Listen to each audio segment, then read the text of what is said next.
Concert থামিয়ে পাকিস্তানি অভিনেত্রী মাহিরা খানের কাছে ক্ষমা চাইলেন ভারতের জনপ্রিয় সঙ্গীত শিল্পী অরিজিৎ সিং।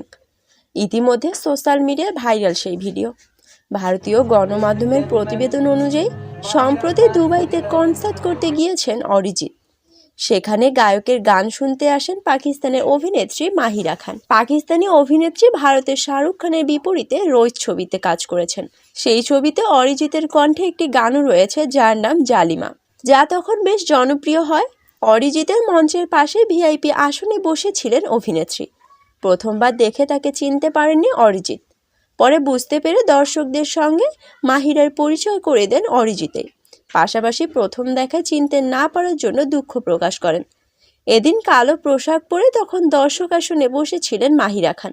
তিনি অরিজিতের কথা একটু লজ্জা পেয়ে যান। হাসি মুখে পাল্টা সকল দর্শকদের উদ্দেশ্যে হাত নাড়েন মাহিরা।